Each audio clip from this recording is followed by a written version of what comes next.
तर नमस्कार मंडळी, माझं नाव आहे प्रिया आणि मी परत स्वागत करते माझ्या या छोट्याशा व्हिडिओमध्ये। तर आता तुम्हाला सगळ्यांना माहितीच आहे, सध्या अधिक महिना चाललेला आहे, म्हणजेच धोंड्याचा महिना।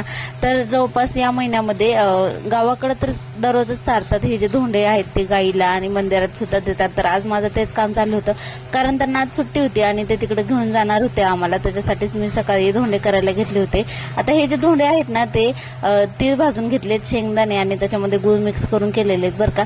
पिठाचा असा गोल गोल गोळा घ्यायचा, त्याची अशी वाटी बनवायची आणि त्याच्यामध्ये ते सारण भरून त्याचं असं गोल गोल धोंडं बनवायचं। तर अशा पद्धतीने धोंडे बनवले जातात। या महिन्यामध्ये धोंड्याला तेवढंच महत्व आहे, म्हणजे खूप जास्त गाईला पण आपण देवच मानतो, त्यामुळे गाईला सुद्धा हे धोंडे चारायचे होते मला। तर गाईसाठी 33 आणि देवासाठी 33, घरच्या देवासाठी सुद्धा बनवले होते। असे इतके सगळे धोंडे बनवले आणि त्याच्यानंतर त्याला तळून वगैरे घेतले आणि नंतर मग आम्ही गाईला चारण्यासाठी गेलो होतो।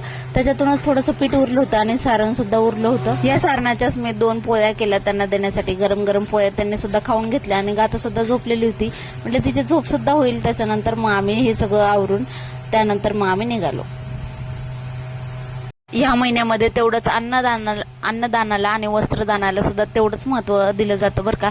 हा महिना एकदम पवित्र मानला जातो, त्यामुळे आणि 3 वर्षातून एकदाच येतो, त्यामुळे एकदम विशेष असा हा महिना असतो। आता इथं माझं सगळे झालेले धोंडे सुद्धा बनवून आणि पोळ्या सुद्धा करून ते सगळे धोंडे आहेत ना ते सगळे तळून घेते मी। असा लालसर रंग येईपर्यंत त्याला तळून घ्यायचे आणि थंड करायला ठेवायचे।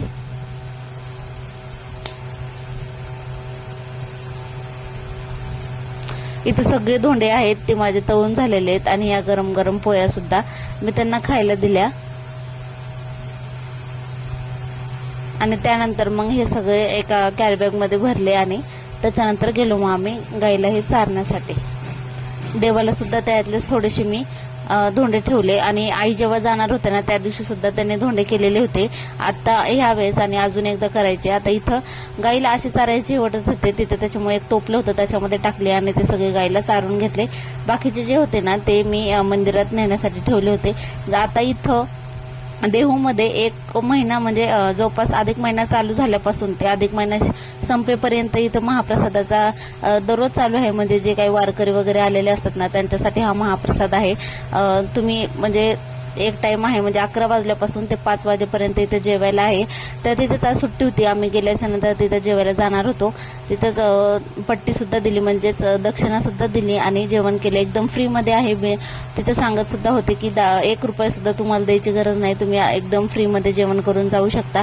एकदम छान अशी सोय केली होती, भरपूर दिवसातून त्यांचं अन्नदान वगैरे होत असेल एवढा मोठा मंडप सुद्धा टाकला होता आणि इकडे द्यायचं होतं, म्हणजे ते दक्षिणा वगैरे द्यायचं काम त्यांचं चालू होतं इकडं। त्याच्यानंतर मग आम्ही मंदिरात गेलो, कारण आता हे सुद्धा ठेवायचे होते, म्हणजे धोंडे सुद्धा ठेवायचे होते म्हणून। आता हा अधिक महिन्यामध्ये मंदिरात सुद्धा तेवढीच गर्दी असते बरं का, म्हणजे खूप जास्त गर्दी होती मंदिरात, दर्शन घ्यायला काही हे नव्हतं आणि ऊन सुद्धा बरंच लागत होतं। आता इथं तुम्ही बाहेर बघू शकता, एवढी गर्दी आहे ना की खूप असं तरी गुरुवारी म्हणजे गर्दी असतीच, पण धोंड्याच्या महिन्यामध्ये जास्तच गर्दी असते मला वाटतं प्रत्येक मंदिरामध्ये। आणि आता उन्हाळा असल्यामुळं शाळा अजून चालू झालेली नाहीये, त्यामुळं सगळेजण येत असतील आपल्या मुलाबाळांना सगळ्यांना घेऊन।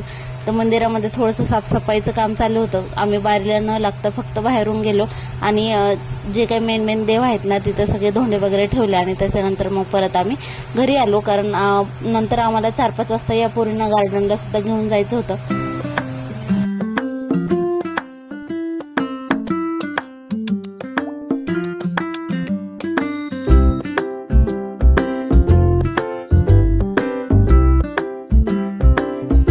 ज्या दिवशी बाबांना सुट्टी ना त्या दिवशी त्यांना काही निवांत राहू द्यायचं नाही, असं आमच्या मायलिकींचं ठरलेलं असतं। त्याच्यामुळं मंदिरात गेलो आणि नंतर गेलो ह्या गार्डन मध्ये, खूप छान आहे इथलं गार्डन सुद्धा, एकदम हिरवगार वातावरण आहे इथलं आणि तिथं खेळायला होतं मुलांना, त्याच्यामुळे त्यांना जास्त आनंद होता। आरूला त्याच्यासाठीच गार्डन मध्ये खूप जास्त जायला आवडतं, घसरगुंडी झोके वगैरे खेळण्यासाठी।